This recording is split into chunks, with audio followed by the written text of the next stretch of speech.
So we will start this this panel here, and so just to make all the speakers aware. So how we organize the panel, which is entitled "Exploring the Future of Research and Science: What are the opportunities and challenges of degrowth?" What we organize, how we organize it, is during 1 hour with the participant. We split all the participants in different rooms such that they created questions on different subtopics of this question. And so we then pull all the questions that have been rated with like small stickers. And we use this question to create, I would say, like the baseline of the panel that we will have now. So all these questions are not ours. They have been generated by almost 50 people altogether. Okay, so it's maybe a bit more clear, and I will then hand back the thing to Lou. Yes, so the title of our panel is Exploring the Future of Research and Science. What are the opportunities and challenges of degrowth?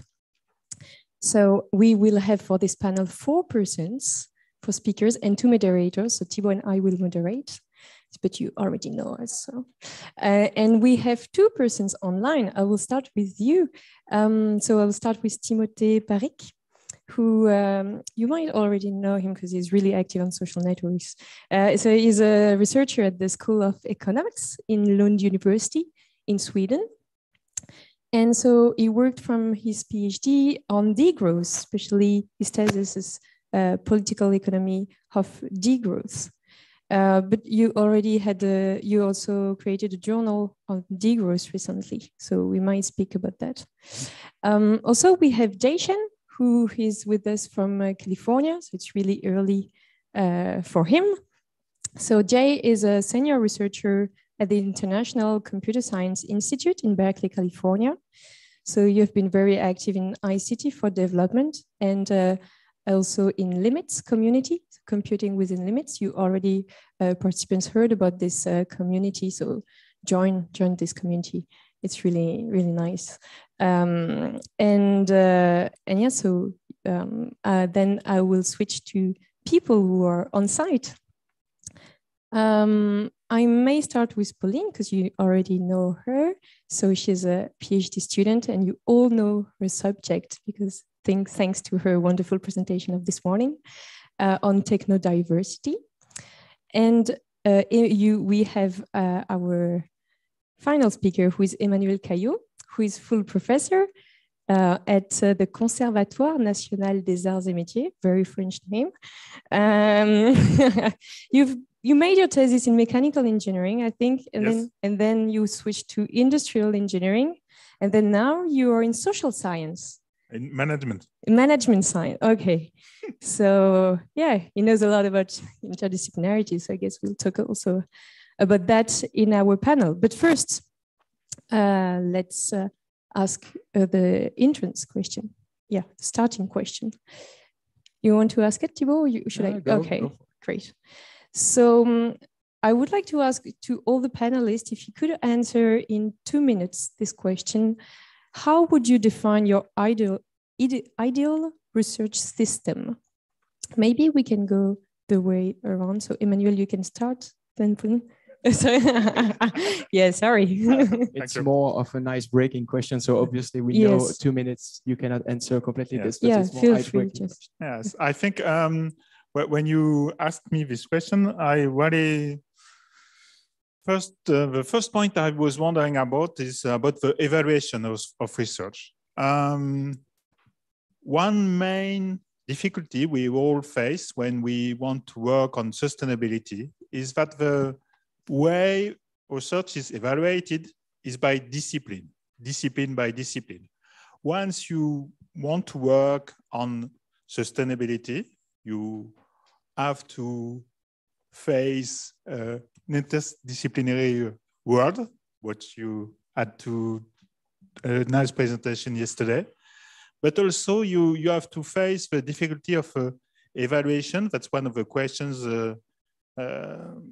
about this afternoon, about in which journal we have to publish, and how is it evaluated by our peers? How do our colleagues think we are doing a good work? If I'm a computer scientist, I'm supposed to publish in computer science and not in sustainability science. How will I manage to do this? I think one of the main difficulty we're facing is that we must switch to an interdisciplinary and qualitative evaluation of research. Another point is also to make the link between teaching and research. We all know that these last years, many universities, engineering schools, whatever the institution you're working in, the sustainability lectures have been introduced, but just at the beginning. And then most of the time, there's a question of values. We all suffer from a lack of philosophy on ethics in the lectures we will see. Our ability to answer this. So my ideal system would be pluridisciplinary, more qualitative evaluation on mixing of engineering and social science. Great, thank you. So you had this point of view from a senior researcher and your professor. So now we are switching to Pauline, who is a young researcher. So do you share this same idea as Emmanuel? And what would be your point of view on this question? Actually, I was thinking that Emmanuel points was just in line with what I was about to say, because thinking about this question of an ideal system of research, I thought back to an email that I read yesterday or 2 days ago, and that shared the news that one of our researchers at the university was appearing in the national ranking of scientists published by research.com, I think. And congrats to him, that's very great. But reading this list of scientists ranking with the D index, I was thinking, well, we put emphasis on individuals, on people, but my experience, young experience in research, is that nobody is doing science exclusively alone. We are all using work from other people. Most of articles have co-authors. And so in this way of thinking, what does it mean really then to just rank individuals? Don't we put more emphasis on science and research as a collective work and less on competitions and individuals ranking? Great, thank you. Well, that's quite interesting. So we'll talk about KPIs actually in the panel, so it can relate to your proposal. Then we may switch to online speakers. Who wants to go first? Maybe Timothée, you want to go on that? Yeah, so I mean, in one sentence, I want a research system that is not for profit, transdisciplinary, and interdisciplinary, or at least multidisciplinary, epistemologically agile, ecologically sustainable, a research system for the common good. So basically taking capitalism out of science. So that's the first thing. With a publication system that is handled by public universities or by not-for-profit cooperatives. I agree, of course, with what has been said. I will stress the importance of transdisciplinarity, meaning opening the gates of university to society as a whole, both at the side of research questions, to make ourselves more able as researchers to listen to pressing needs of the present so that we can focus our research effort on what really matters at the specific moment, and also growing a capacity to involve actors on the ground as the research is being developed, not only just answering questions they throw at us, but bringing them in the process of developing knowledge about the reality they're trying to understand, and also accompanying them in the implementation of that knowledge. That's just so important to do this as well. Like I mean, I'm very new in the research system we have now, but it seems we're very good at piling up knowledge that no one reads. So making, like, I'm thinking about something very concrete. Why every university scholar should be paid at least 10% to write Wikipedia pages, something like this, to have available time to just explain what has already been discovered.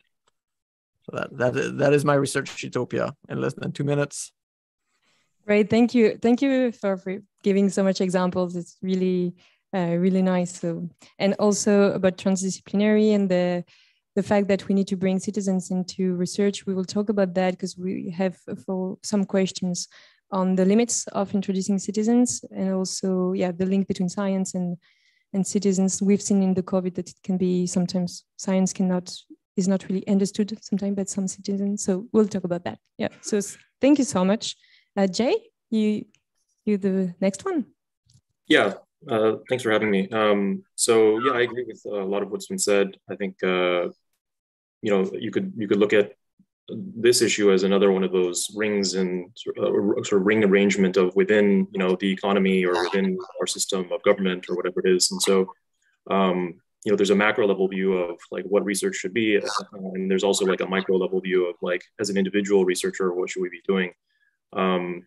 So maybe you've already talked about this in other sessions, but I heard about values, which I agree with. I heard about, you know, being more closely tied to reality. I think we're highly privileged in academia, especially, to be insulated from a lot of the issues that you know, everyday people face.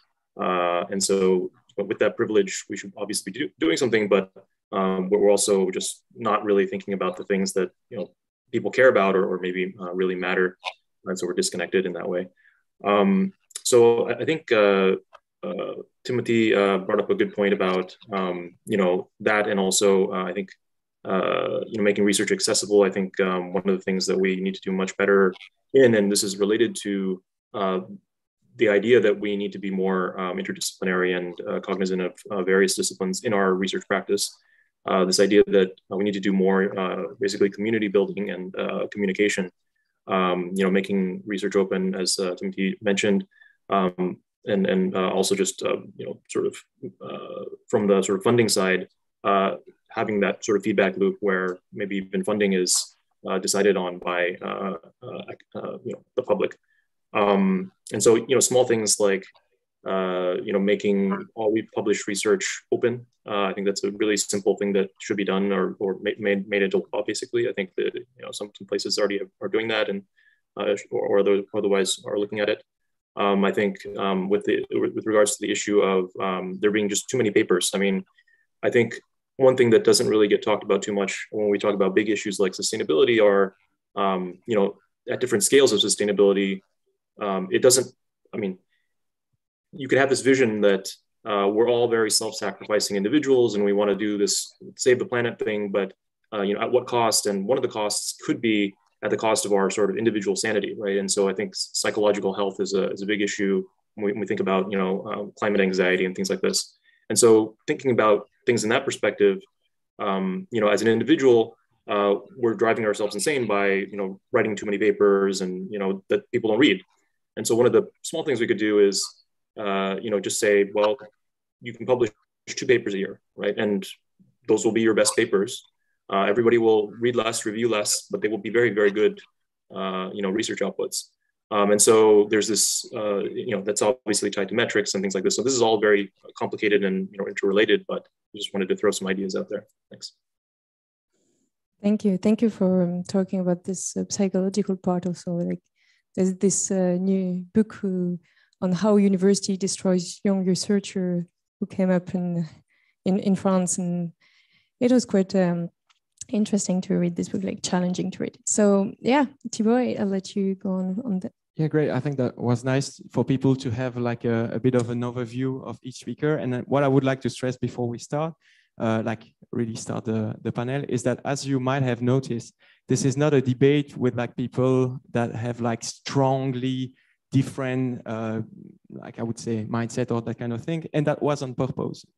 Compared to tomorrow, that will not be the case tomorrow. I just want to highlight the fact that here, we would like to try to build a common idea on some question that you had, but the idea is more a panel than a debate, just to make that clear before starting. I think that's an important point. Then, obviously, we will touch upon a few things you all mentioned. But first, like, I would like to maybe ask a question that came from you, the participant, as a pre-question to the panel, would be like the question of neutrality of science, because I think a lot of things will be linked to this. So first, is it neutral? Do we need it to be neutral? And then regarding, I think we can link it to what you said with taking capitals out of the research system, which is a link to that. So maybe, Timothée, you might start with that. Jay and the others, feel free to pick up on the thing. But so the first pre-question would be, is science neutral? And if yes or not, do we need science and research to be neutral today?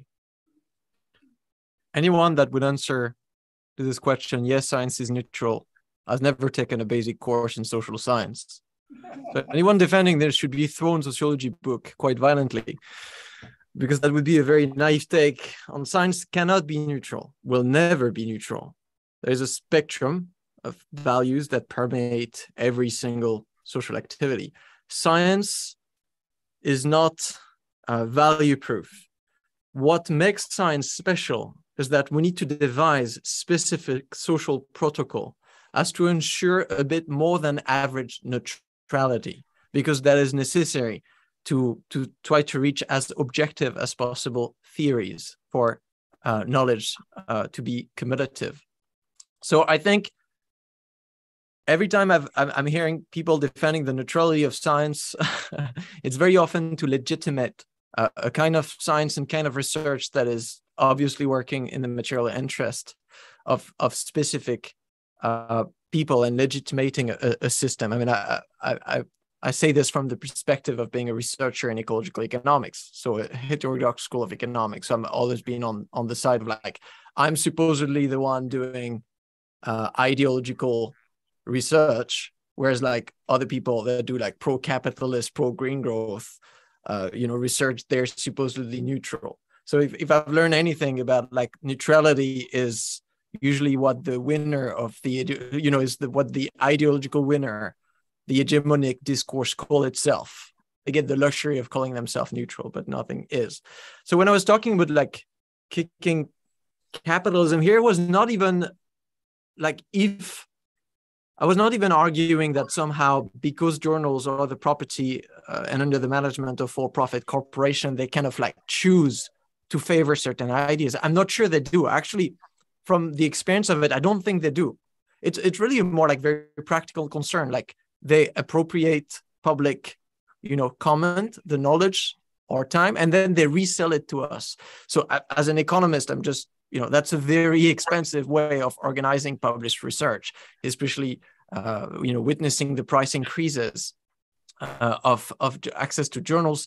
And also that creates a bit of a bias. So that's more insidious. If you're a for-profit corporation like Elsevier, and then you've realized that it's very lucrative to appropriate, of course, free knowledge and just resell it to the same university that gave it to you for free, then you're going to be like, oh, wait, let's try to create some more journals and let's try to create some more special issues. So you're actually becoming an engine of this kind of inflation of publications. And we're not at one publication a year. We're like shifting to 2 and 3 and 4. So we see a dilution of the quality of knowledge. We see all the downside associated with the anxiety, this kind of rat race and the mental health issue Jay was talking about. So it has to do with an issue of like sustainable governance. It's like to remain like, I think defending the quality of science, we also need to think about the kind of institutions that are not going to create financial pressures that should not be there at university. Okay, thanks a lot. I don't know, Jane, Jay, if you want to build on this, or if I can. Sure. Yeah, I completely agree with what Timothée just said. I mean, like just the idea of science being neutral, I think, is laughable. It's funded by something, right? And so, what are the value systems and the prerogatives of the funding source, right? So, I've also had similar experiences. I think anyone who's outside of the ideological norm or the Overton window of what constitutes as being normal research. If you read Thomas Kuhn's book of the evolution of science or whatever it's called, he mentions like normal science, right, versus like this outside science that comes in and creates paradigm shifts. Normal science is going to be well funded and going to be considered as being neutral. I think that's also an artifact of just kind of the privilege that I mentioned earlier, but even more so with science, right? Science is like holy at this point, where all of our sort of technological progress or ideas of progress are tied to science, and so it has this special place in our intellectual sort of framework. So I think maybe one of the things that we should do is to disabuse the public of the notion that science is neutral. I think, like Timothée says, it's often used as a bludgeon to silence other voices. Okay, thanks for this input. I would maybe give the floor to Pauline on a question, because you were talking about like that holy, if I can say, holy science, that we need people to be disabused. If I understood you well, there is maybe that question also of peer reviewing, which can be seen as a kind of guarantee for like maybe not neutrality, but at least, okay, that's a proof of science. There is a bit that, okay, it has been peer reviewed, so now people can trust this. And that was one of your questions, if we formulate it, okay, was like, is peer reviewing a sufficient way to ensure science? So we cannot say science neutrality, but at least science proof thing. And I would like to ask that question to a starting researcher and not to a senior one, although Emmanuel, you might build up on her answer. Yeah, okay, so that's not an easy question. I wouldn't think that peer reviewing is enough maybe to avoid this non-neutrality of science, but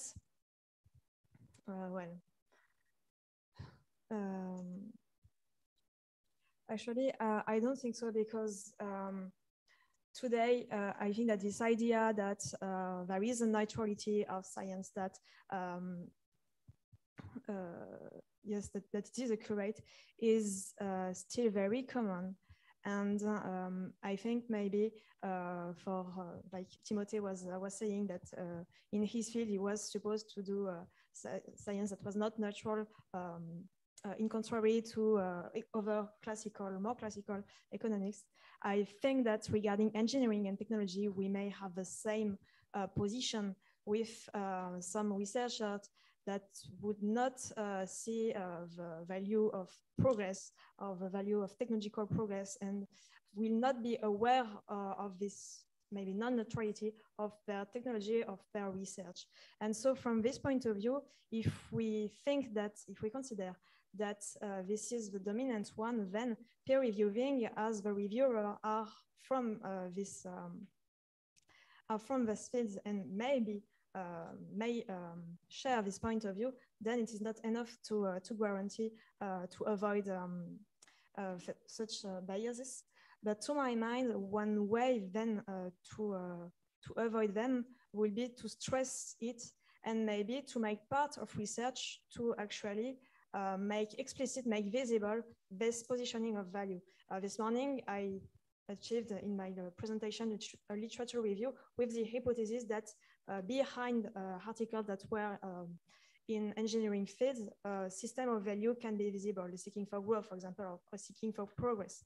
And so, to my mind, maybe we should be more aware about it, and maybe it could be encouraged to put it explicitly at the beginning of publications, for example, as I think it is already done in some schools, at least of sociology. Great, thank you. Emmanuel, you? Just to come back about the For two questions about neutrality, Timothée made a very clear answer. The second question is about peer reviewing. Is it enough? The poor quality of papers published during the COVID-19. There were several studies made about the low quality of the papers which were rapidly published. Really, it must make us think. The more pressure on time we have, the more money there is on the subject, the lower the quality is. And that should make us think a lot about what's going on in our research world. Timothée talked about the increasing, we could say, the great acceleration of papers, number of journals, number of reviews we have to do. Each day I receive several requirements from journals. Could you please review this paper? Most of the time they're completely out of my scope. Most of the time I say no. And what I want to stress is that we are in a world of research which is completely out of control. We see the same great acceleration, number of papers, number of reviews asked, the rat race, you use this name. We ask researchers to publish more and more. What for? Is it better for the society? Is it going to the right way for our common future? Where most of researchers say we could be very close to a collapse. And what do? We're spending our time on publishing papers on strange subject, which will not be read. One of my most important paper has been cited something like 100 times. Wow, good news. And most of the time it's at the beginning of a paper and they say, it's too limited, it shouldn't be used. But we're quite poor. now the question is, how do I publish my work to be read by citizens, by people? That's a question I ask myself. I published a book about a survival guide for academics in French. It's available, the PDF is available very easily, but it's read. Is it my objective to be read? Yes. Do I think it's useful? Yes. Do I do something for my community? Yes. And that's a question we all have about quality of research, how it will be read, and how is it useful for the common good. If I may, I have a question for you, Emmanuel. You said in regard of the publication about COVID that the more we have money, the more we have mean for research, the lower the quality. So,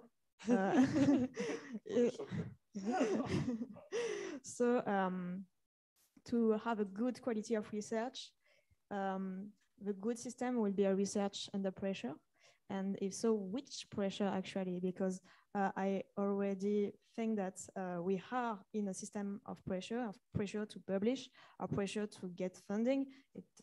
I'm working in a lab that is, whose main part is about sustainability. So it's not maybe the subject on which there is more fundings.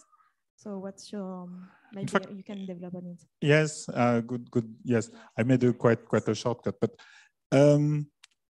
when you see a lab who shows its results, they say, my amount of contracts was 10 millions, and we published 100 papers in reviewed journals. Yes, and what's the impact? What did you do? Is there an impact on the society?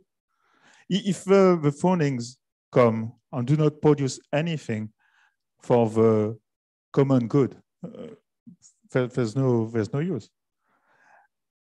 Timothée said that the question is where is this money coming from? Is it coming from companies? Is it coming from states? Most of the time, we don't need so much money to do our research. That's my point of view. Perhaps I do not need a lot of money. Thank you, the four of you. You said so many things. So I think we will stay a bit longer on this journals, business around journals, peer review, and then we will switch in some times in how we can evolve. I mean, how science can change. And so you talked about interdisciplinarity, review systems, and how our research has an impact and how to evaluate these impacts. So I think those three questions can be related to publications, so we can maybe stay just a bit on that. The first thing is about peer reviewing.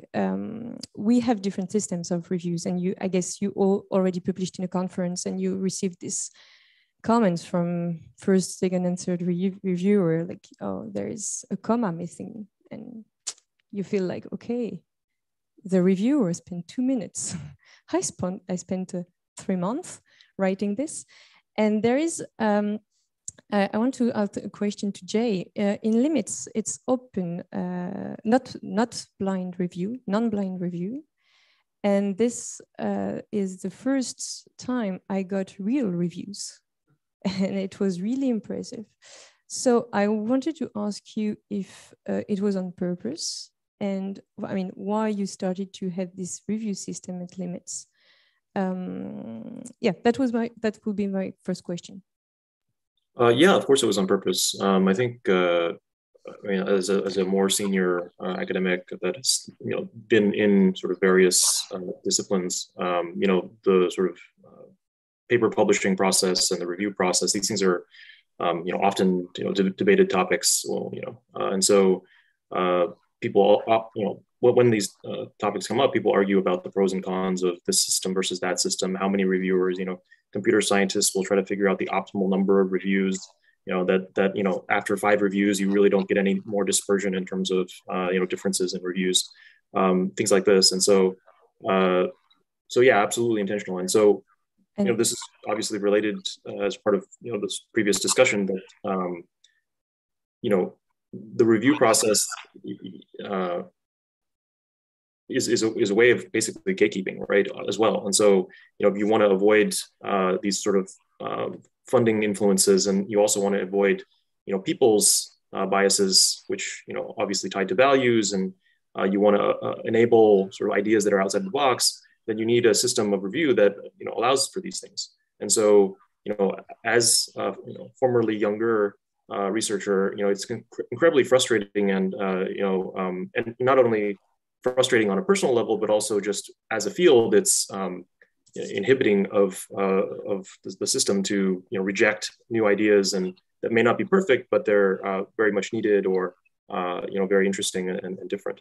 So yeah, absolutely, it was intentional. And so I guess one last thing is, like, I think maybe papers shouldn't be reviewed at all, but then everything should just be published on arXiv or something, and then we have a system where you sort of voluntarily review papers. And I think in some of the like the most I guess famous sort of theoretical computer science researchers are able to do that now, because they have the sort of social capital where people will read their papers anyway, right? Like, you don't have to publish it in some fancy venue, right? Just throw it online, and other academics will say, oh yeah, this guy wrote a new paper, let's read it and just write reviews on it and talk about it in blogs and things like this. And so you could have a system, you can imagine a system where that just happens, and that's the system that we use. And and then you publish the paper with maybe the reviews and so on. Yeah, good, great, thank you. And yeah, Thibaut, you wanted to? One of the other things that the real impact, I guess, about quality, sorry, I guess it improved the quality of the papers you have in the community. Yeah, also all the other questions we had is about interdisciplinarity. When you do interdisciplinarity or transdisciplinarity, you integrate some knowledge that are non-academic. Sometimes you integrate people. So some of us were wondering what type of if is journal really a good way to produce knowledge, a good format, I would say, and then if not, which format have you thought about? And like Timothée, you made a journal on degrowth. Why a journal? Why not something else? And yeah, and what impact do you think your journal will have on the real world? Yeah, that's. So I mean, we created a journal on degrowth because there was none before, and that journal does not have the ambition of being transdisciplinary for now.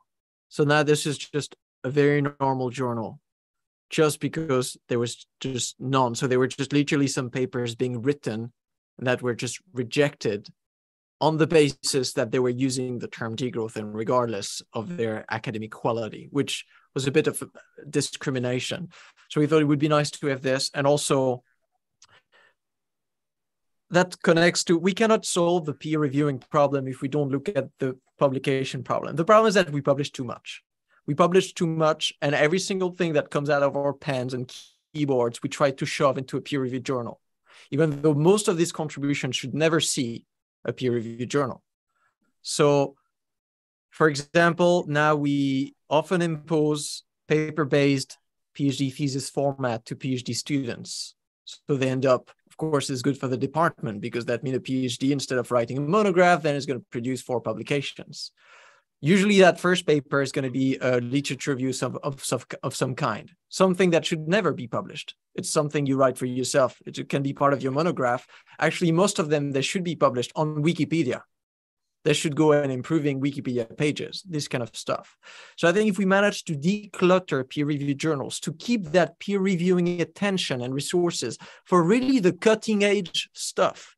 Same thing for repeating, like there's been a lot of that in the degrowth literature. So the concept arrives, for example, in organization studies, and then 2 years later in archaeology, and then 2 years later in science and technology studies. And every time there's someone that's going to be, oh, look, I've read a book about degrowth, and let me tell you how it connects to my topic. I mean, that's not something that is, should be taking attention for peer reviewing. That's just someone that just happened to have discovered a topic they didn't know about. Maybe they can talk about it at a conference. Maybe they can do a video on TikTok. Maybe they can do a Twitter thread. So I think we have to be a bit more humble about our discoveries and, keeping our 10% best discoveries, the thing really that are bold and uncertain. That is the kind of stuff we want to peer review. For the rest, I think we can think of other formats. Personally, I've created a blog. And because I've realized a lot of stuff I wrote during my PhD thesis, which was a monograph, a lot of it ended up enriching Wikipedia pages. Other stuff I thought could be published as blog post.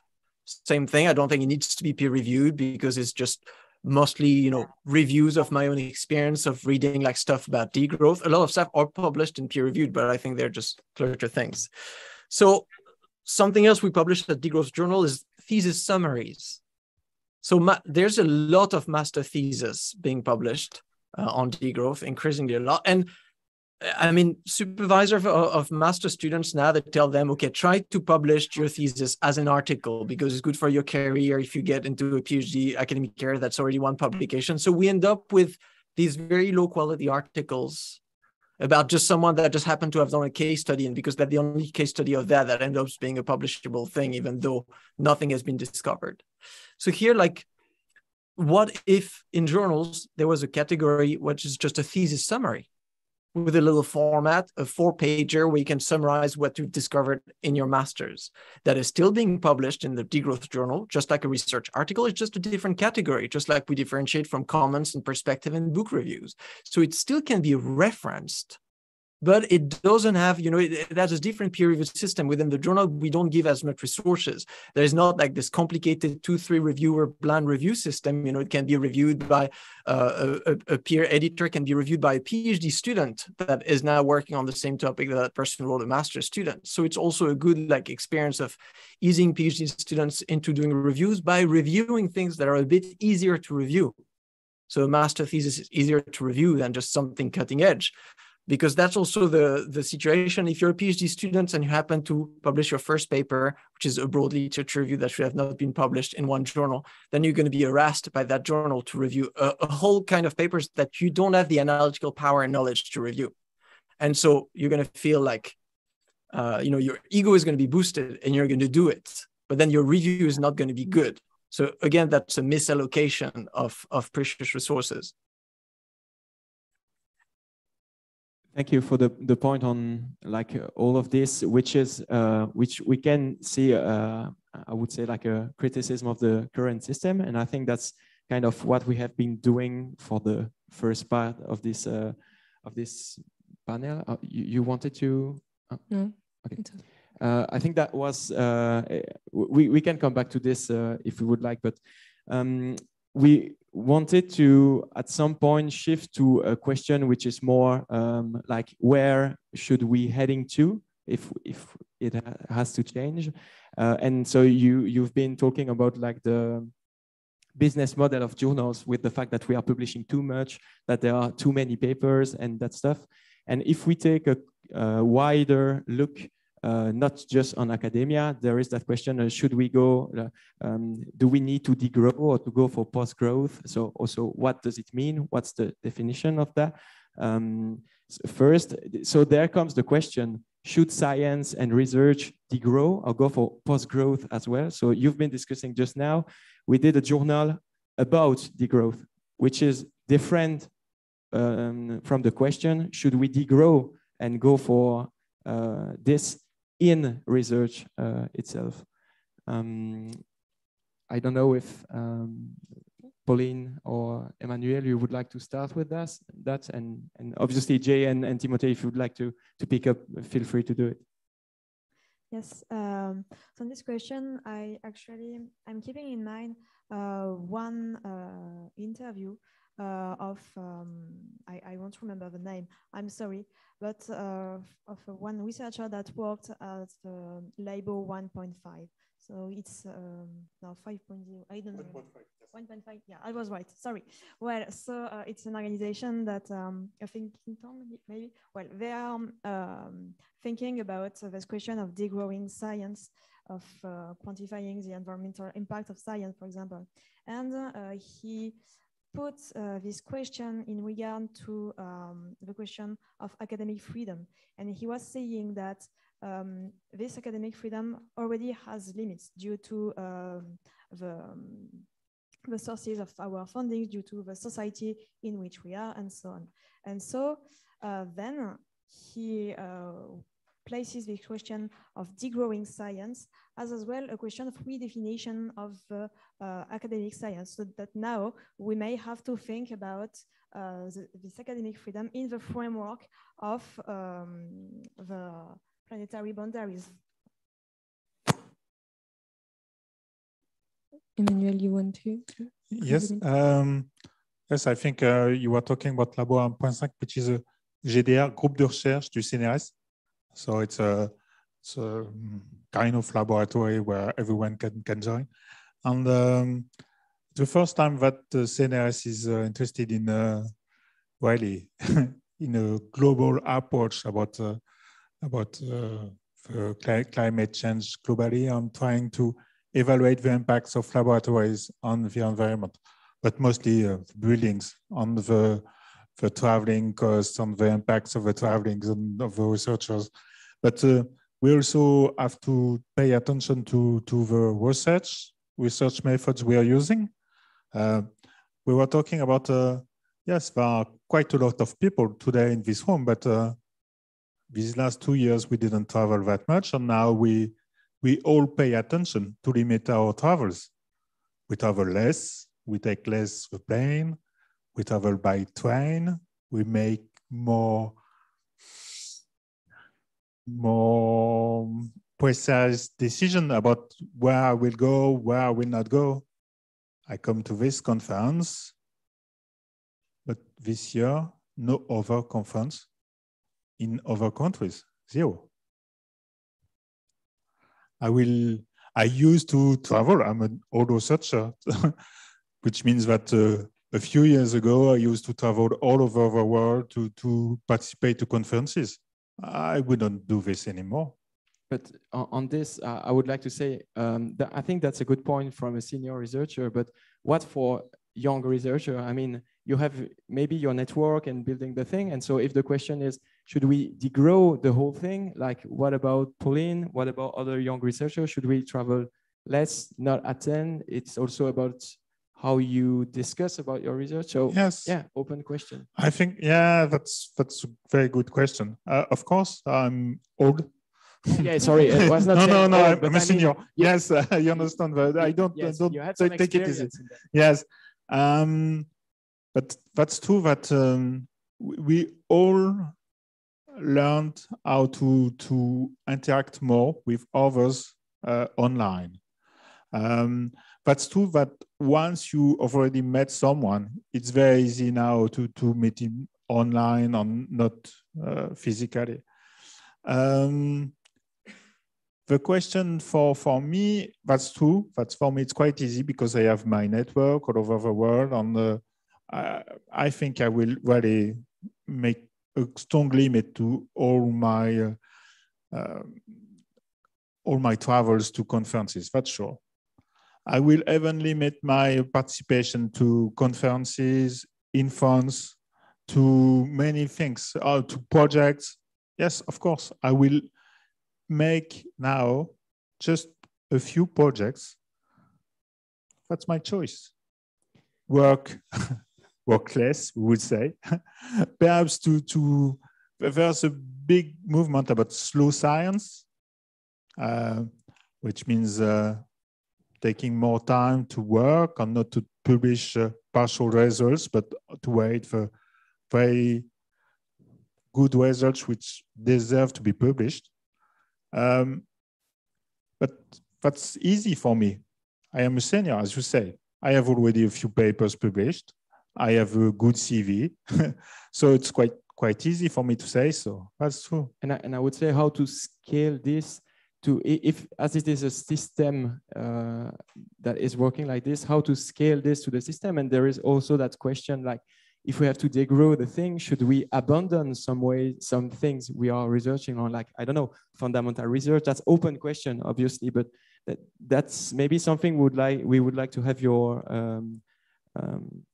opinion on, Jay, for example, or Timothée or Pauline. Like, should we stop doing some things, not in the absolute world, just in the context we are in now, and in today's context? Should we degrow science? And what does it mean? And do we need to do it? I know it's a huge question, but. I was going to let Timothée answer because my answer is going to probably be somewhere closer to his area of expertise. But something about game theory where, like we have limited resources and we need to make, priorities and decisions. I think what Emmanuel just said about,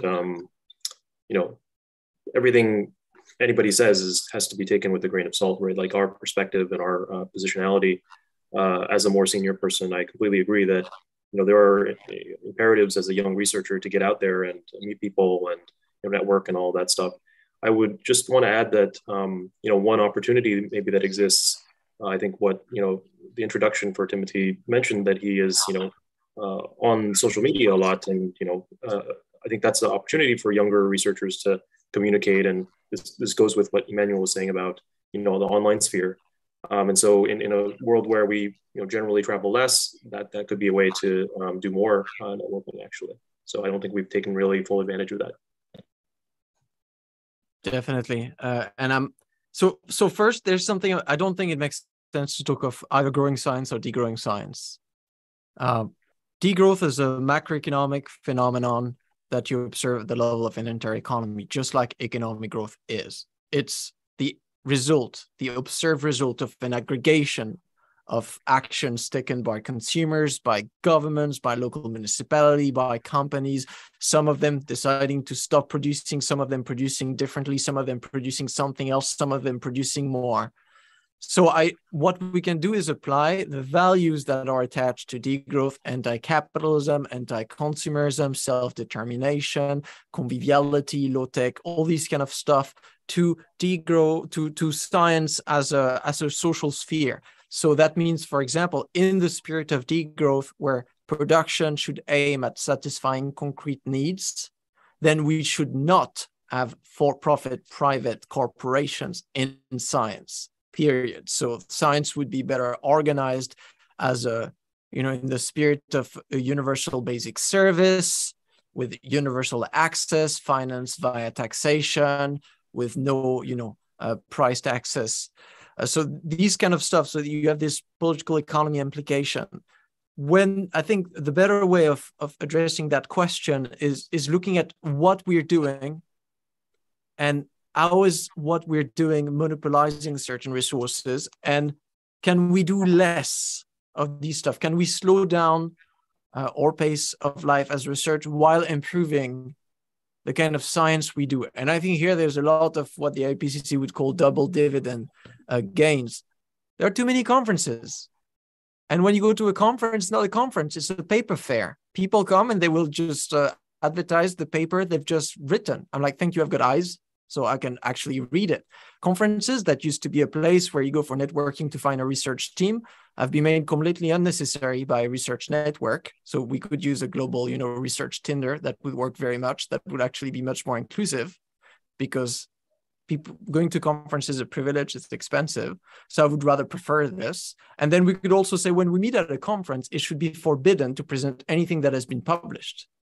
You only present ideas you want instant feedback that are worth being discussing. So again, we're being very selective. If we were to do this, I think we would be able to cut on a lot of our conferences. But now I know so I'm going to make a thrilling claim that is extremely arrogant, but I feel this is just necessary as so I'm a young researcher. It's my first postdoc. I'm just arriving in that system, but I'm carrying with me a passion for writing. That's an odd passion, but my passion in life is academic writing. So that's one of my favorite topics. If there was no climate change and no war on Earth, I would be an academic writing scholar. I would not be an economist. And what I've noticed in social science, in economics particularly, but I think that pervades the entirety of the science we do now, is that we write very badly. We have created a scriptural language, academic writing, that is just both incomprehensible by others outside of science and very time-consuming to write, to review, and to understand as a scientist. So one of these slowing down, what I would love to advocate is for now, every single scientist in the world, except the one working on life-threatening, urgent, short-term issues, should be given a semester off and only work on their writing. Improve your writing, get to develop a more stylish, concrete. I know it's not cool to say this, and I know a lot of people will step up and go but it's a situation. What's the point of running ourselves into mental illness to publish 4 papers a year that not only nobody will read because no one has the time to do that or no one has the money to access them, but even if they were to have the money and the desire to read them, they won't be able to do that because they would either fall asleep before the end of the paper or they will just never get in because the writing is dead. So now, that is asking for just quite a revolution in the way we see science. And now I'm finishing back on what Jay said about like social media and the way we invite people into our science. Not only, like doing our things, writing the paper, and when it's finished, we just throw it out there and then, go on tour and present it like we would do for a book.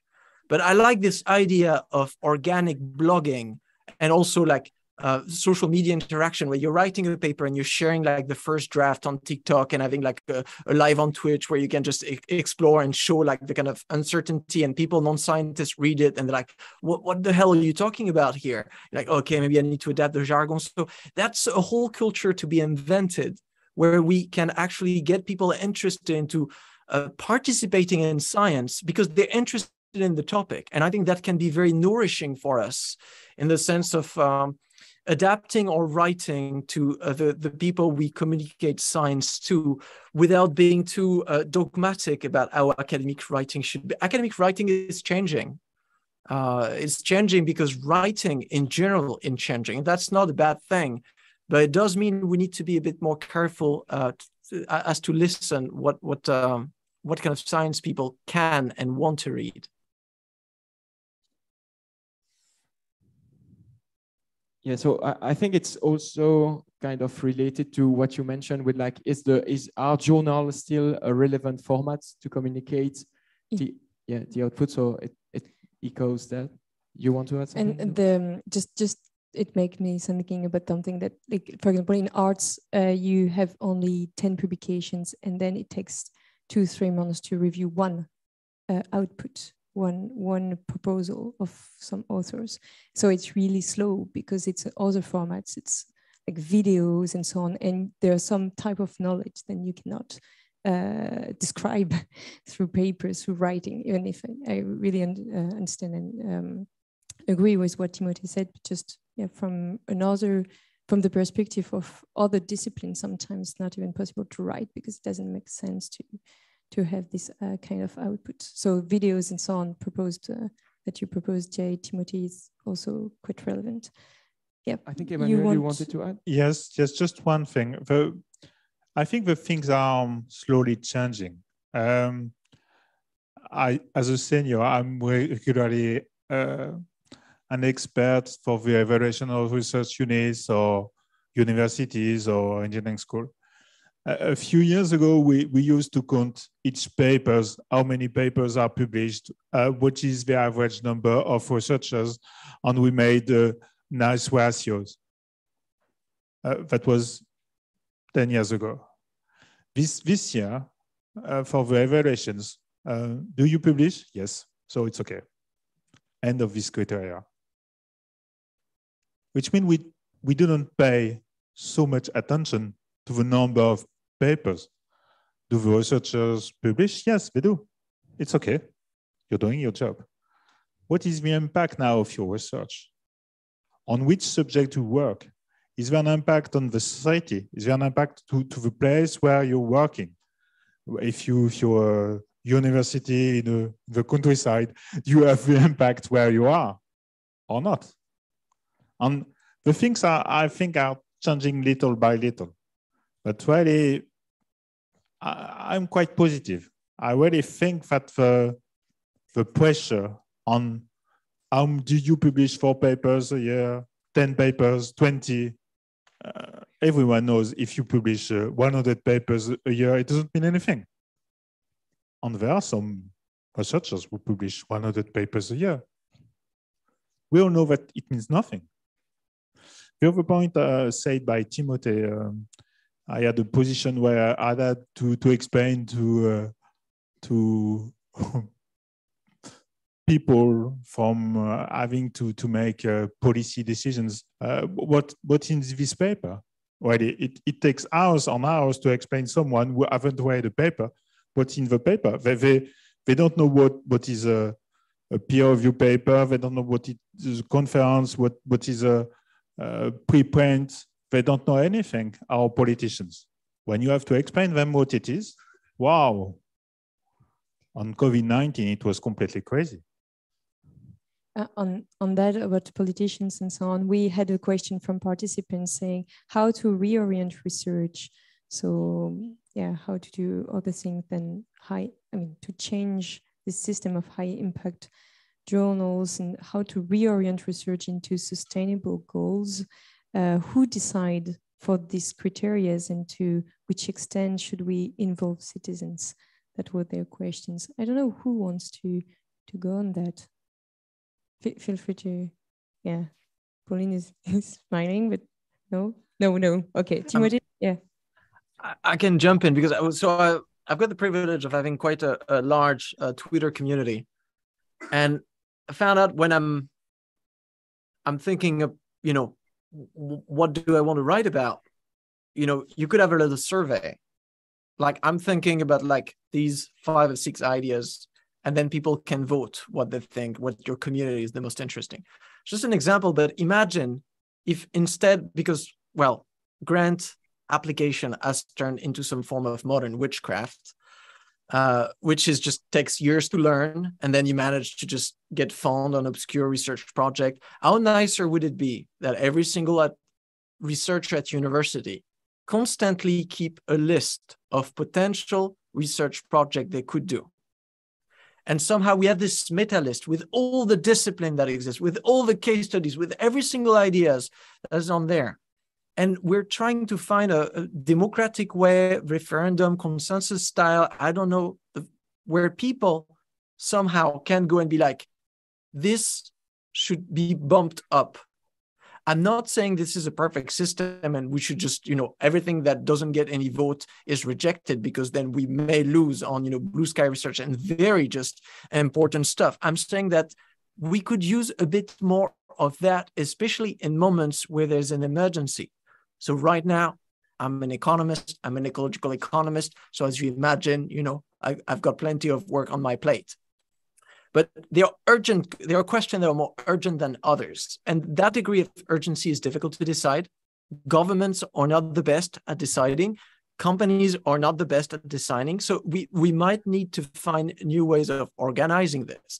The great strength of university is that they are this meta-public organizations. They're not private, they are independent towards the government to some extent. They have huge IT skills. I've always been arguing that every single journal should become managed and owned by university libraries. They have the skills, they have the IT power. There's no reason whatsoever. There's no value added by for-profit publication. Elsevier should and could be expropriated overnight, and the work they do be by the public library of any university or a consortium of university.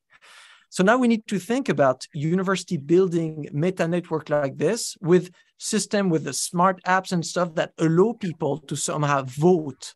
And that's not only a way of just people telling the researcher what to do, it's a way to be involved where you can follow up a project you voted for. And now you see, oh, that's, I voted for that project 2 years ago, and now finally there's a presentation, a paper, and I'm curious to see what they've discovered. This kind of involvement maybe is something we could be exploring. That's really funny you mentioned this, because one of the question participant rated the max was, what would be the implication of random allocations of funds for research projects? So what you kind of mentioned now echoes, in my opinion, that's thing, because that you split randomly, or is it good or not? That's not the point. But what you just mentioned is kind of an echo of that thing, because it's no longer connected to a genius lab or whatever. Then you have the rating of people that get interested in. And then there with this question: does financial models in a degrowth context already exist? So do you know some those kind of, if it exists, and if so, could it be scaled to the current funding agencies? If someone, yeah, Timothée or Jay, or what does the question mean? I don't really understand. What is financial models? Those financial do financial models in a degrowth context already exist? I don't even know if a degrowth context already exists. Yeah, I think. Yeah. I mean, very simply, we don't have to reinvent the wheel. It's the way we finance public activity. You tax overall activity, and then you agree as democratically as possible on a rationing protocol. Everything, that's what I keep repeating, everything in the economy is always planned.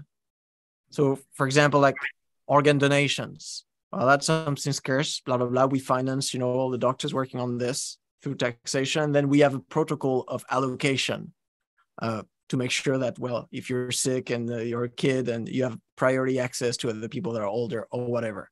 So for science, it's the same. Science is a basic activity that should always go on. So it's in that sense, it should be a universal service. It's linked also to education, which should be a universal service. So it should be financed, it's regardless of performance. That's something we do at all time, like education. We do this with standard living standards, people should never fall back under a certain threshold of quality of life. I'm talking of paid researcher, regardless of what they work on, whether they're philosophers or genius in medicine or whatever. But then we still need, at the level of society, to orientate a bit like resources to know which kind of research questions go on the top of the pile. So that's more what I was thinking. So it's not necessarily like finding new ways of funding, or like already within the funding that we're having. I mean, I work at a public university, but it's different for other people. Just to find one way of having more interaction about overall society, about that priority list. Great. Thank you for your answer. We had also a question regarding communities. So it's linked to journals, of course, but it's a bit different.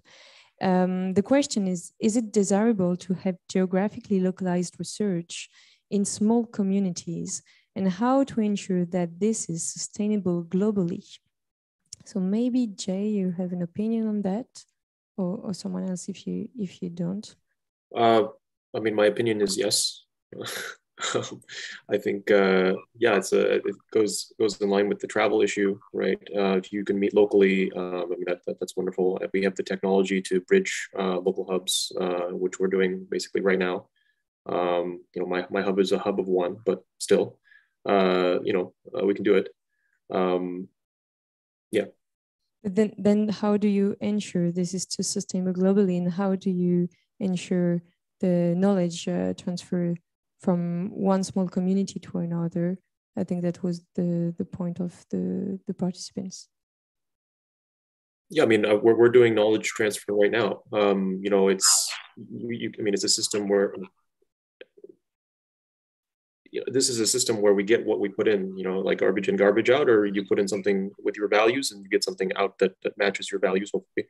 And so if we care and we think it's working, then we'll continue to do things like this where we can, transfer knowledge across, long distances. I mean, we really do have the technology that we're not really leveraging because of, existing norms or existing infrastructures in terms of organizational infrastructure. And so I think a lot of conversation today has really made me think about, that role of just being better at organizing. I think this is something that labor traditionally has been good at doing, at least better than other spheres. And so, as Timothée mentioned, research or academia is another social sphere where we should apply the values that we intend to for the world to meet. Okay, maybe on this, I go for. Yeah, thank you. I would like to. This question may make me think about the question of the language in which we do research, because I have been in PhD for now 1 year and a half. I think I'm reading both in English and French mainly, but all the presentations and publications on which I have worked were in English. And I think that here there is a question of keeping a diversity of research. It can be very important to keep research in local communities. That means that no research just in English, but to keep the richness and the diversity of languages. In particular, in philosophy, the language has an important impact on the way you think and on what you can speak with it. To take an example in regard of my research, I'm working on technology, but in French, we make a strong distinction between technique and technology. That is something that I'm losing when I'm speaking in English. So sometimes it's easier, but it's as well a limit. And so maybe we should encourage continuing research in small communities, not in English. So yes, it makes the transfer might be more difficult, but then we could imagine that whether to have a lot of publication in English and to aim from the very beginning to this transfer of publication internationally in the international language, maybe to keep little publications, to keep a community, to keep exchanges in a local context with its local language and particularities, and to aim for more general publication in English when there is already something that is discovered, something that is already developed, and not to aim to it in general. Okay. Although, yeah, I think that might be really dependent on communities and the work you are doing, because for some area of research, you cannot afford doing it in French because like all the thing is in English. But yeah, maybe it's maybe relating to what Timothée mentioned at some point with like the 10% of work that must be published, like the bold one, and then for the rest that could be kept more locally or like that kind of stuff. What we could do now, we still have a few questions, but what we could do is maybe a little stop back to you. If some people have specific question that popped because all the questions we've been through were kind of generated in the rooms, but I guess some of you might have some question that popped during the panel. Are there any? Yeah. We have two here.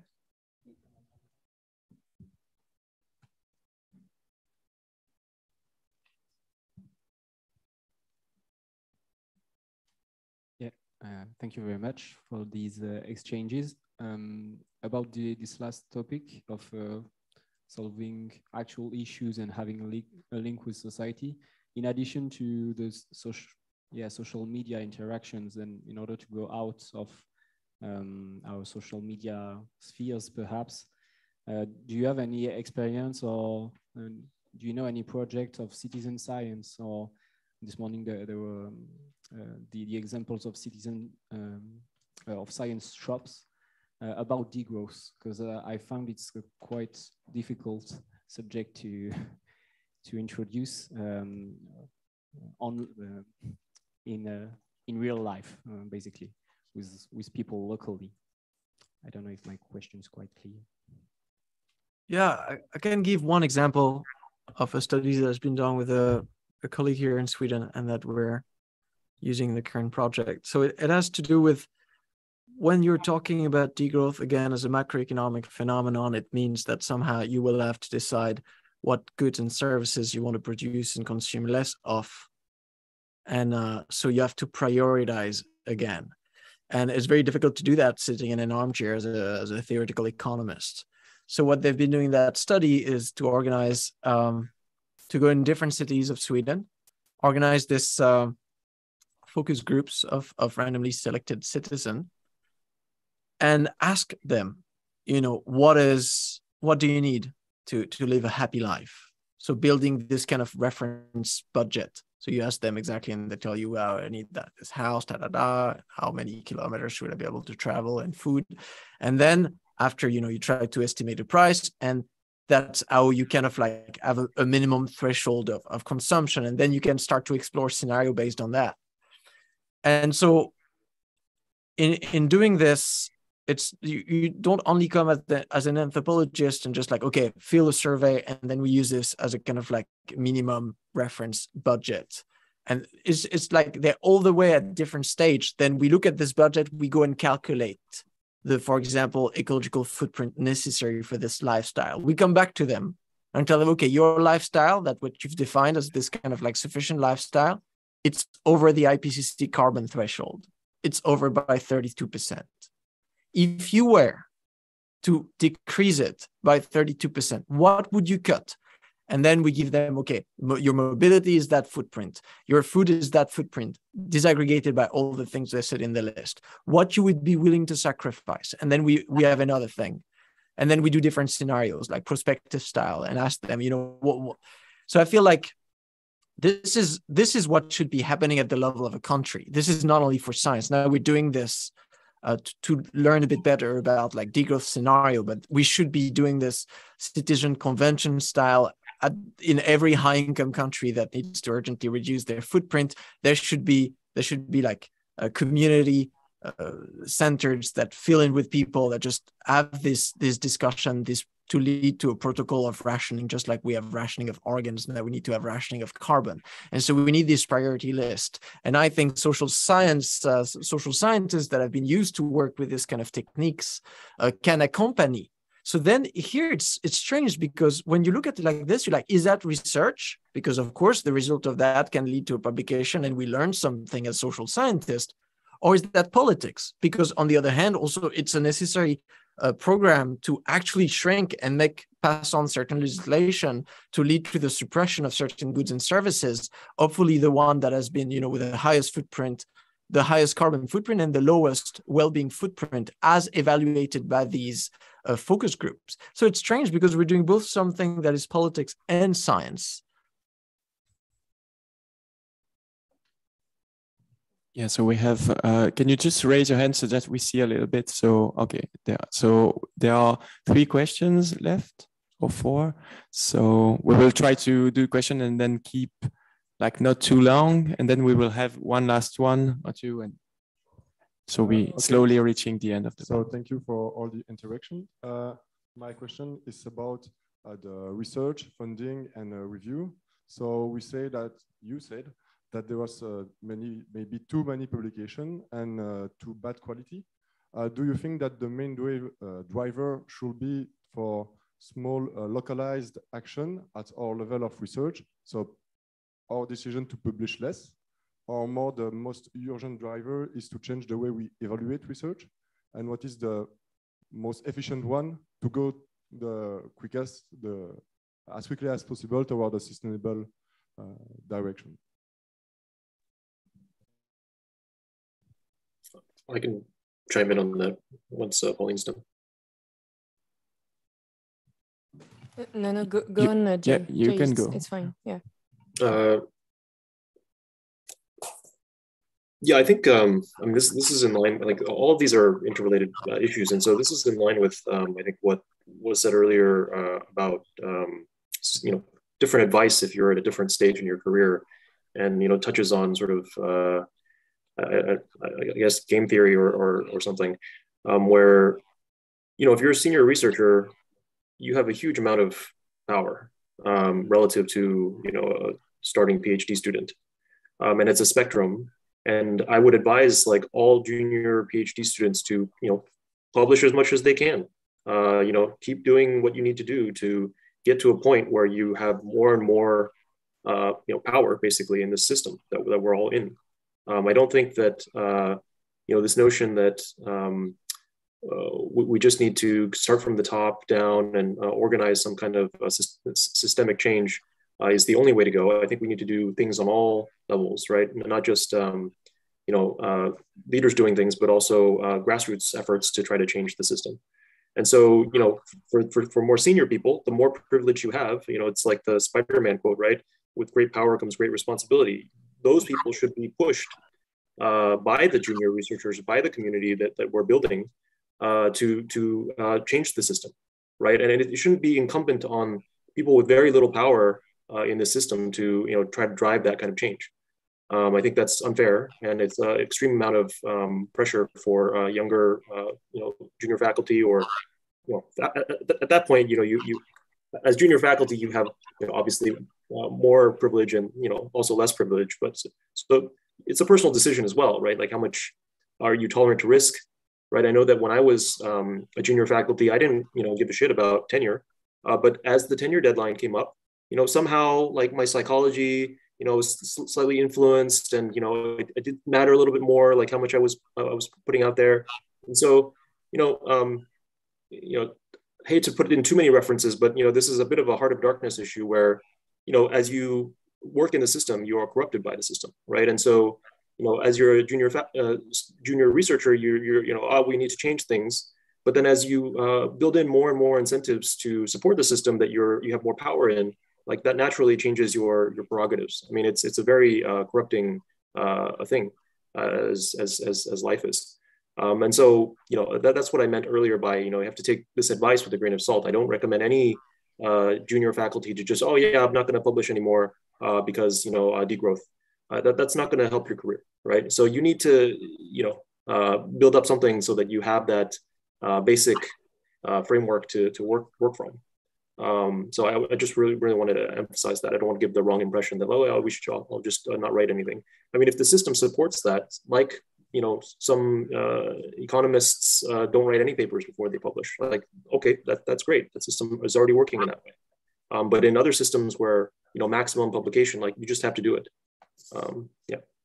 Isn't it completely like a deep paradox to ask young researcher to go for another mindset, but still say, let's publish maximum, then you will reach a turning point, and then you can do for another system. Why not starting? So I know that's a naive question, but why not starting straight with doing differently? I know it's a provocative one, but you may help the system, but you will hurt yourself personally. Sure, but isn't it what's happening? Like, I mean, I mean, so this I know is the that's thing, a right? naive question, but that's why I'm asking. Yeah, so this is a trade-off that you as an individual person have to make, right? Like I can't say that everybody should do X or Y, but I think that people should be made aware that like being the first soldier to fall in the front line is probably not the thing that the young researcher wants to do. Yeah. Just to complete this answer, I think, as Jay said, senior has the responsibility to change the evaluation criteria. But young researchers have a strong power on the senior researcher. You can help us to change the system. Just like students can ask big changes in universities, young researchers can ask big changes to their supervisors, to the PhD schools, to the evaluation of the laboratories. If we put the young researchers in a conflict of values between what we ask from them and what they think the system should be, on which subjects they're working on, which values they are, that's the way we will transform young researchers in crazy people with a strong psychology distress. If we stress the young researchers with a conflict of values in their subjects, in their research methodology, in the way they are evaluated, they will become crazy. It's the interest of no one of having PhD students who are all crazy. It's not our interest. Help us put the pressure on senior to make us change the system. I talked about the way we evaluate laboratories, which is changing, really. That's the feeling I have. Perhaps I'm too optimistic, but really I have this feeling that once in France, researcher publish 2 papers every 4 years. If these 2 papers are okay, it's okay. I don't ask someone to publish more than 10 papers a year. Really, it's completely stupid. If we push people to publish too many papers, we will have problems of integrity, problems of ethics, problems of values, and it means nothing. Only poor quality of research. So maybe, Pauline, you can comment on that. Are you on the way of craziness? And do you have conflicts between your values and the group, the lab that you're part of, which is driven by senior researcher? So do you feel you have influence on them also or not? Yes, so thank you, Lou. Am I on the way of turning crazy? Maybe. Emmanuel, you asked me this morning how I will survive my PhD. I don't know.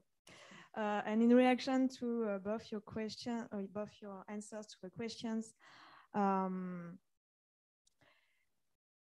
at the moment, I feel that there is a contrast between my values that will say me that I have to promote science that is not closed, that has to be open to society. I have to play my part in the promotion and communication of science to make people participate in it as much as possible. So thank you, Timothée, Parrique, for the elements you gave. It was very inspiring for me. But however, I can only see the difference between this ideal and my role in it that I perceive and what I am doing, because due to the pressure to publish, due to the pressure of reading, of managing this huge amount of literature that is now being produced, how can I do that actually? So I think that maybe it's a question of, I chose to remain in the system and maybe, yes, grow in it and adapt it in a way, and maybe later with more influence to change it, to influence it. And but if I want to, at my point, develop maybe other ways to do research, more integrated research to integrate more society, to how to promote other way of publication, not journals, not publication, but scientific publication, but a blog or something like that. Well, it means lesser work on publication and so on. So maybe it means to make a choice between the classical way of doing research today, so the classical academic career, and maybe other way of doing research, or maybe it's not research because I won't be accepted then in the system, but that's something to ask. And at the moment, I'm I'm projecting myself into academia, but because of this pressure, because of the functioning of the system, because of the criticism that I have on it, I don't know at the moment if really I will be an academic, or maybe I will rather make my own path and find other way to contribute to science, I don't know, or maybe to society, with more in accordance with my values. So at the moment, I feel it's a choice, it's an organization, but it may be costly. Thanks a lot, Pauline. I think, Timothée, you are raising your hand, so we will give you the floor. Just to mention, we are 1 hour and 30 minutes. So in principle, we have 30 minutes left, but I think 2 hours is quite a lot to discuss. So we will give you back the floor. Then I think there are 2 last questions, and then 3. Okay, so try to keep things short. It's long for everyone. And at the end, we will do a last round for all the speakers to provide like one last key message. And I hope in like 15 or 20 minutes, we should be over. Is it fine for everyone? Fine for me. Cool. Yeah, okay, so then 2 points, one provocative, one very provocative. The first one is, let's be aware that this entire culture of competition we've created is only because it's the result of, neoliberal tendencies that have shrunk university budget. So we're like a bunch of rats in a cage. And every year, society decreases the amount of water we get, and then we're fighting for who's going to get the water. Obviously, the answer is going to be like, we need more transformative economic reform so that we secure decent funding for everyone. Then we don't have to just fight against each other just to get a research position. But then, of course, there's always this tenure and this positional prestige that will never go away, because these are relative position. And that's when I'm going to shift to my second point. I don't believe in the story of just making it into the system, becoming powerful before changing it. And even if I were to believe in this, we don't have time. We have a couple of years, max, to make most of this changes. That can extend to several years. Whatever we've been doing before has not been working. So whatever you want to be socialized in, that's just not going to work. So the advice I give to young people is, like, be the change you want to see. Refuse. Say no. Don't be obedient. Disobey. Sabotage. Don't publish. Refuse to teach useless courses, refuse administrative duties. Don't let yourself be pushed into, support assistance for organizing conferences. Protect your time like it's your dearest thing. Also remember that science has this beautiful thing of being supposedly the realm of society most devoid of hierarchy. Argument of authority should not fly in science. So if your supervisor tells you, you should write a paper-based thesis, and you can argue against that, then truth wins. There's no power, there's no bosses in science, there's no dean of departments, all of these, there are no project. All of this lingo we take from other side of the economy should not exist in university. The only thing we have is ideas. and we need to produce good ideas. If you have a good idea, just focus on that. What I've realized also, and that may be our best strength as the younger generation, is that older generation of scholars are really suffering from a lack of coolness.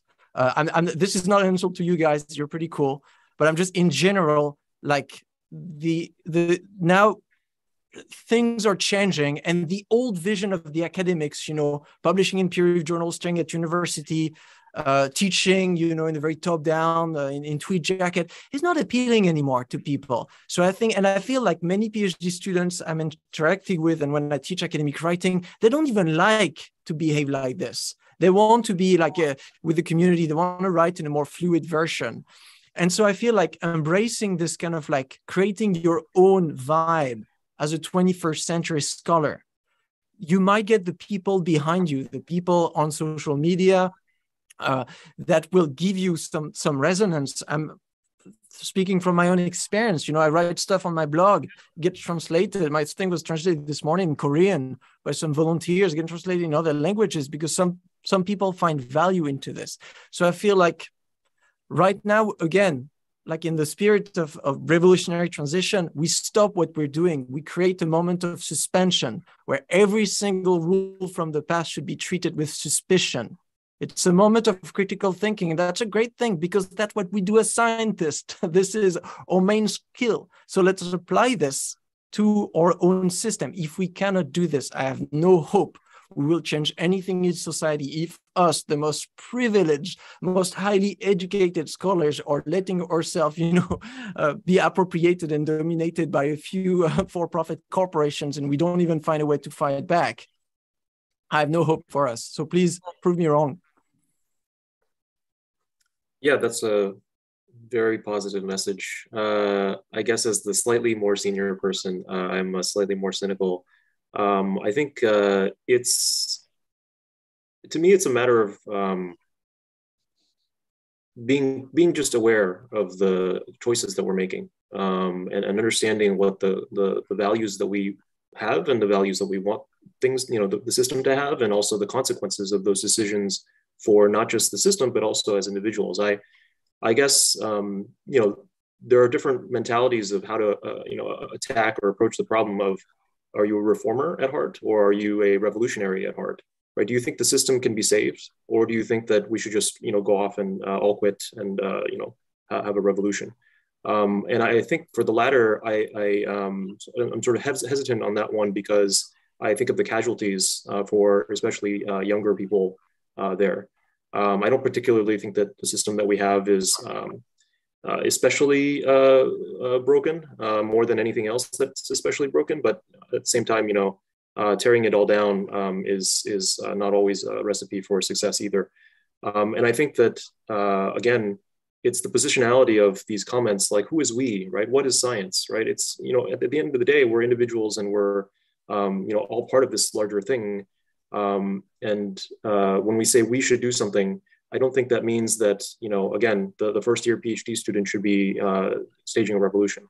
I think that really the responsibility rests on more senior people, and yes, that junior people should push the senior people to you know, make comments like these at conferences and convince their peers that, hey, maybe the review process should be changed. I think that that just feels irresponsible to me to tell a young academic to do something. And, you know, the outcome of that, in my view, could be, yeah, maybe they will do this and they'll just leave academia, right? Like, okay, maybe that's the outcome that we need. I don't know. I don't have the right answer to this. But I think that we should discuss these things and sort of think about what the different consequences may be. One other thing that I wanted to mention, and this is not particularly related, but it does have to do with a lot of what we've been talking about, has to do with leadership. So, you know, Thibault, you mentioned, like, am I proposing a paradox? I mean, and you know, Emmanuel mentioned, like, this will drive you crazy.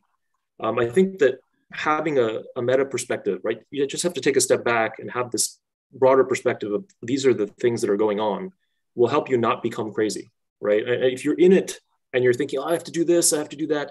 I mean, getting a PhD is one of the most stressful things in life, right? I mean, it's incredibly isolating. It's hard enough as it is. And to add more demands onto a student, I mean, like, I just I just don't think that's responsible. And so having more perspective and having voices that say, hey, this is okay, this is the lay of the land, and then you decide like what you think you should do, that will help you not get so crazy, right? Like there are pressures, we recognize them and see them for what they are, and then we make an informed decision based on our values. So, I wanted to say something about leadership, but I can talk about that later if we have time. Thank you a lot. I think we have a few questions left. I can ask my question. Yeah, sure. Thank you. My question is for Timothée. You said that we develop a system and vocabulary in science that make it hard to understand to population, and that is really time consuming for the researcher to write, peer review, and read paper.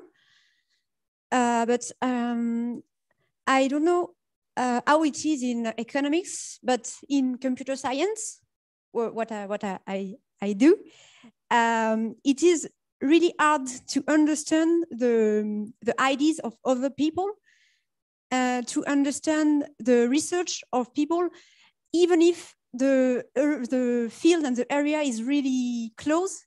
And I think all this specific vocabulary and methods and conventions have been developed in order to make it easier to make people understand in the area of research, and to avoid the confusions about the meaning of a word, for example.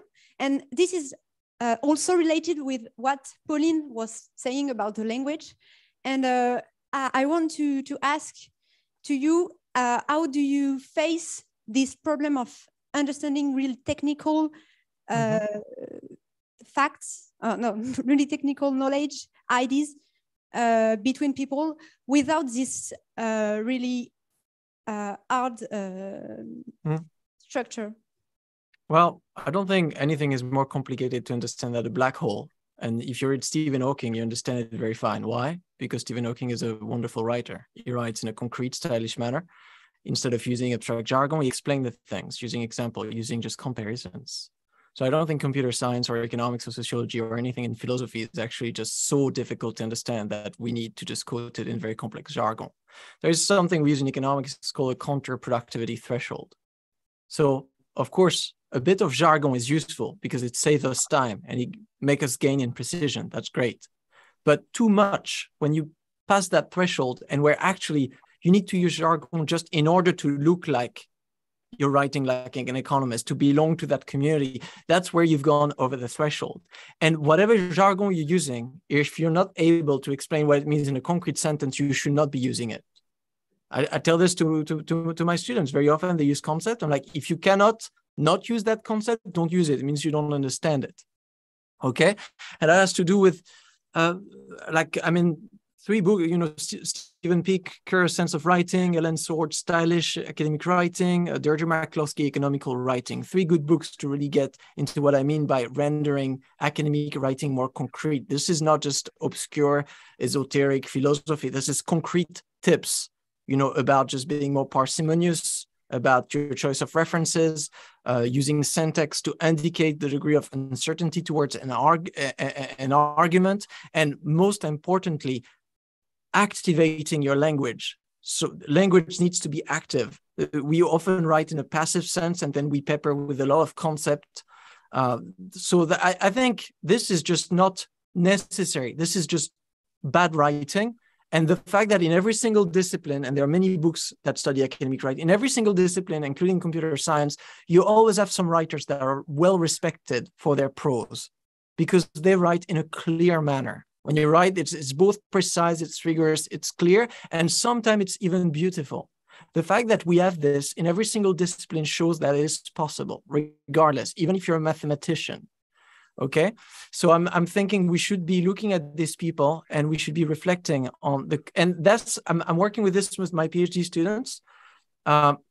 that changes their experience from writing, like in this kind of abstract academic writing that you find difficult to learn how to write and you don't really like it, to writing with your own gut in the sense of activating, having a more concrete, that can also, you can find some pleasure into it. It's empowering. So I think here it's a win-win for the reader and also for the writer.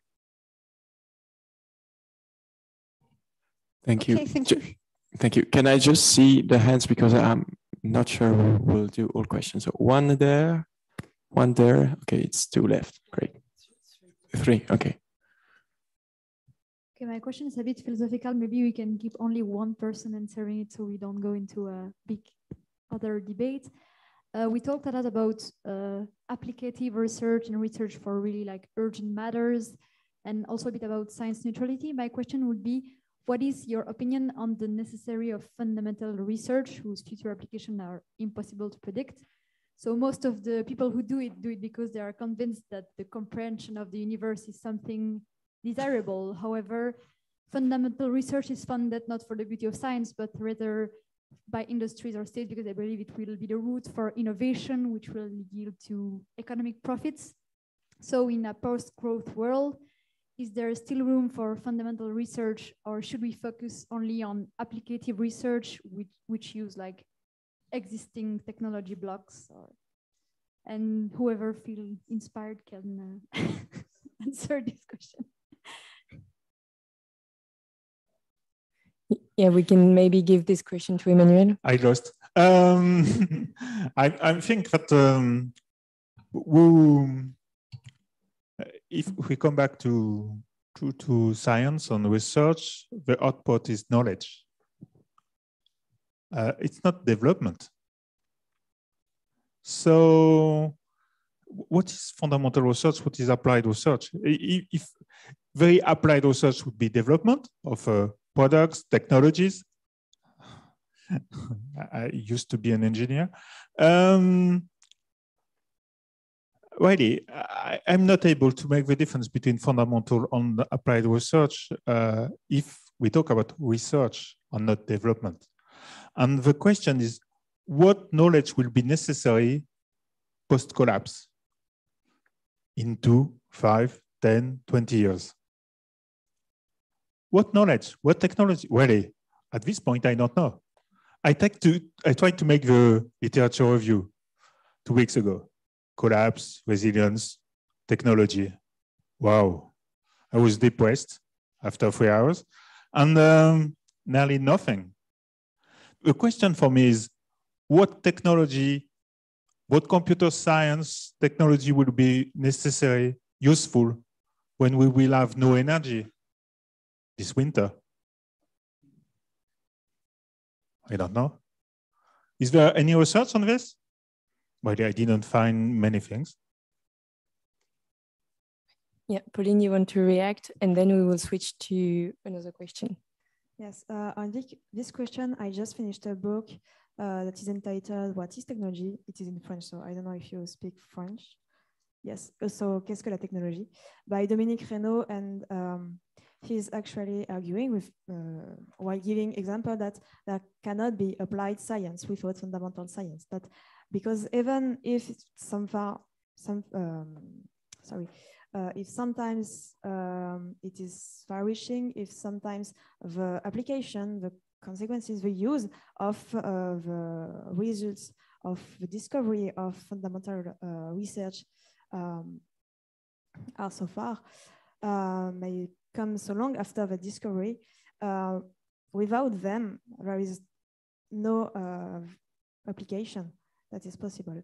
And his argumentation leads to the point that today we have an important discourse about utilitarianism, and I think it's even readable in the definition of the competencies, the skills that we are supposed to develop as PhD in the law text in 2019.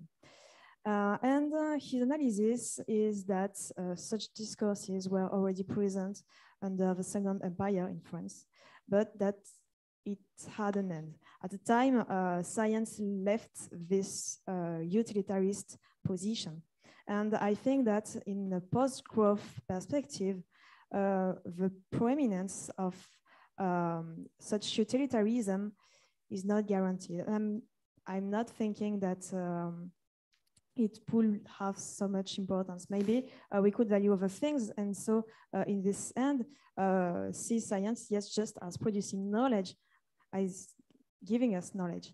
And so yes, fundamental science may have his importance, his place, just as now in a post-growth situation. Thank you for your answer. Daniel, you have a question. Yeah, you have the mic. Yeah, I have the mic. So I had a colleague, he retired, and he was a free thinker, and he didn't mind being controversial. So he said that his salary was way too high, and then he looked at me and said that so was my salary, and then he looked at everybody's salaries was too high, he said. But he had a specific position here. He thought that people were in the academy for the wrong reasons, because we have cushy jobs with high salaries, if you have a permanent position at least. So he said that we should be paid less, but we should have more freedom. So instead of even applying for grants, what if we were guaranteed to have 20 or 40 or 50% of our time reserved for the kind of research we want to do? And we would, there's a lot of admin to handle grants also at the other end. And if only 5% of the applications gets funded, then 20 persons wrote an application for each granted project, and how much time did they spend, etc. So that's just a circus and a lottery all in once. I think Timothée said something funny before, or cynical. But so I just wonder what your opinion is about us being well paid, and if we could, like we ask others to consume less, but they could have more leisure, perhaps we should have lower salaries and more freedom to do exactly the kind of research we want. What do you think about that?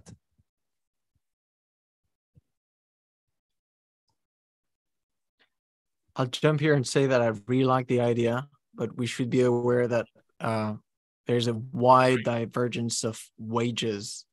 I give you an example. When I did my PhD, I was sitting in a room at some point when I was staying in Clermont-Ferrand with, it was a French university with about 1 billion other PhD students in one single room, industrial farming style. And so the wages ranged from 700 euros from the PhD student with a Senegal scholarship to 3,000 euros for me with the European Commission scholarship, with anything in between. The guy from Mexico had a 1,000 euro monthly scholarship. The French, they were at minimum wage, so 1,200. What was it? There was a Dutch guy that was a bit in between. So we also need to contextualize in the same way we do about wage inequality. Once we've done this and we've managed to bring everyone up a certain standard, you should not be able to do a PhD and be paid at minimum wage. That is just absolutely not okay, to work full-time and be paid the same amount of money you would get working at McDonald's. Once we've done this, and that's the classical issue of redistribution and reevaluation of wages, then yeah, I like the idea of actually, if we manage to be smart about, for example, the example of grant application, we can liberate resources. So some of our time, we can actually liberate the pressure of that resources, take a bit of a wage cut for the very high paid members of faculty that can translate into something they dearly want, more free time. So I think here there will be a bit of a win-win, especially considering the rising epidemic of mental health in the academia. I mean, I'm speaking here about the Swedish academia, but I'm sure we're not the only one. Thank you for your answer. Someone else want to answer? If yes, very shortly.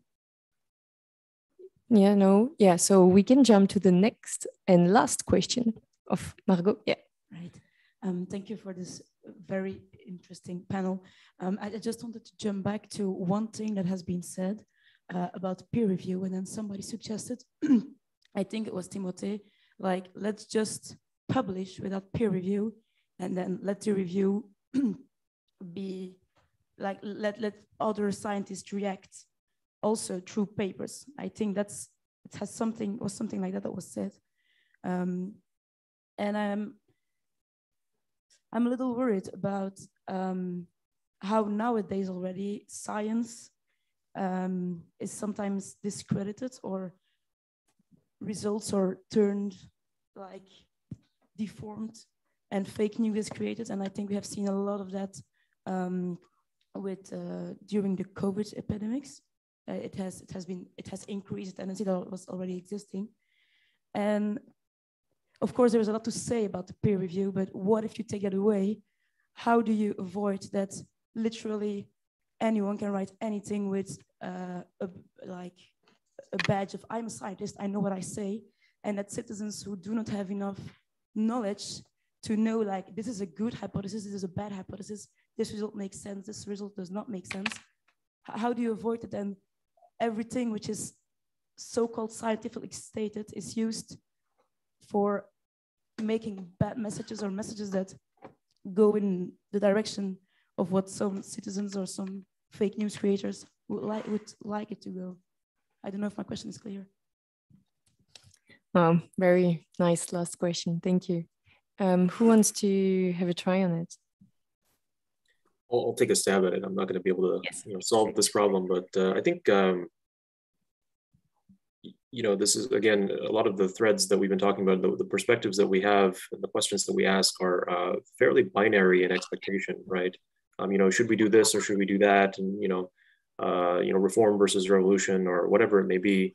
I think that most of the answers are not going to be binary answers, right? And I think Timothée also proposed that, we should still have, conferences or journals or whatever. And then, but most of our efforts should go towards this more open process. So I don't think it's a binary choice. I think we can have both, and I think that actually does resolve that particular issue.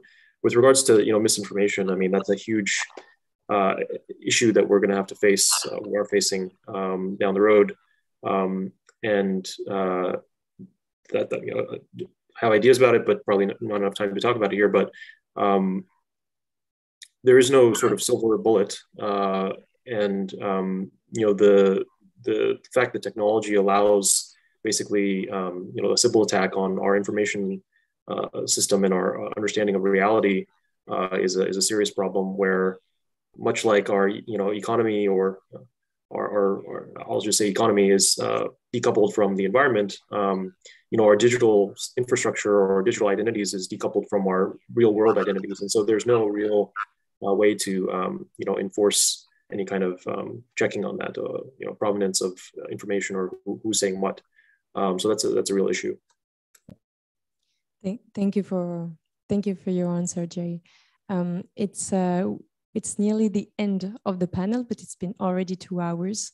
So thank you so much, all the panelists. So before closing, we'd like to ask you a last question.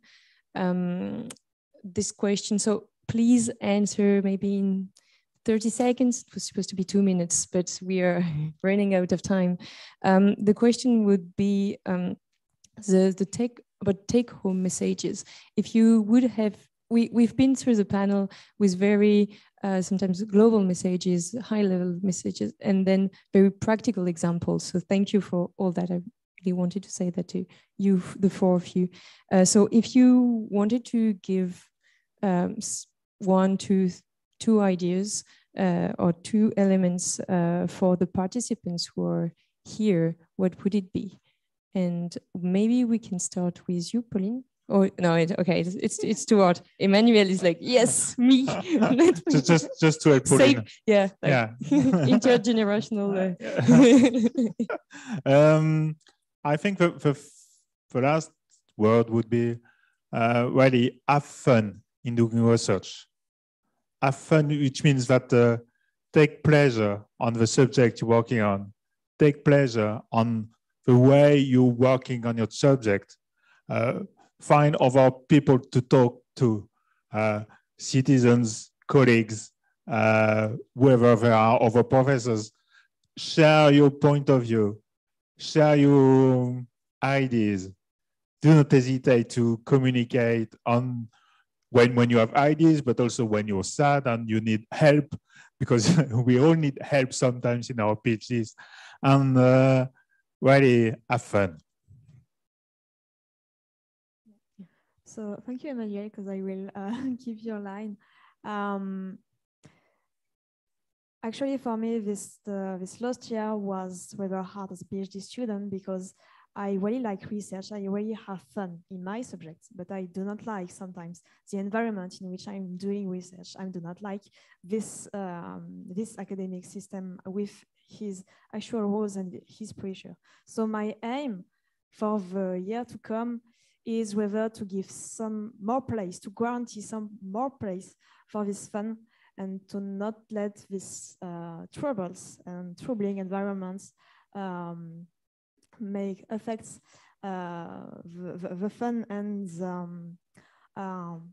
the envy I have to achieve my PhD and to go on my subject. So yeah, that will be my message maybe to the PhD students.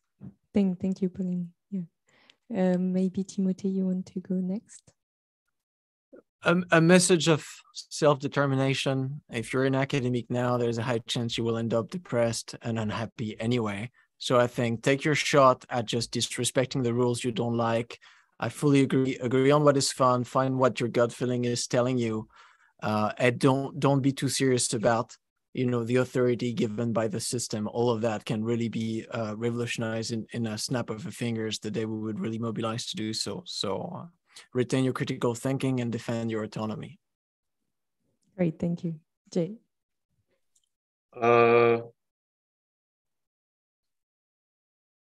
I guess I also want to give a message of hope. I think we often think we're powerless, and I think this is something I've been thinking about for a while. That you know, I've talked to people who have talked to world leaders who say that, oh, I can't do anything, like world leaders, right? And so, you know, it's just a psychological thing. And you know, even though I said earlier that, you know, younger academics shouldn't just, you know, sacrifice themselves on the altar of you know, degrowth. You know, you do have power, right? It doesn't mean you have no power, but you do have power. Just be kind of intelligent about how you use it and cognizant of what the trade-offs are. And so I think that all of these problems that we encounter, these massive, you know, wicked problems are fractal in nature. And so it isn't going to be a solution that comes out of the sky that we all agree on. It's going to be, you know, at different levels, right? You as an individual should do something. You should build a community that agrees with you and supports you, and so on and so forth. So I think top down, bottom up, we have to do everything we can. Thanks. Thank you. And I hope that the different values you mentioned, or the fact that you need to take pleasure, to have pleasure in your work, I hope you had this in this panel. And thank you so much for having taken the time to be with us, the four of you. Maybe a special thank for Jay, who woke up so early to participate to this panel. It's really, like, really thank you. Thousand thanks for that. And you've been awake for the 2 whole hours, so yeah, congrats. and participants didn't sleep also, so it was really interesting. You gave so many inputs that we will take home, and we are looking forward to see how the young researchers that are in the rooms are going to implement or to choose which advice you gave them. And senior as well. The senior as well. Yeah, that's great. Thanks a lot. Thank you.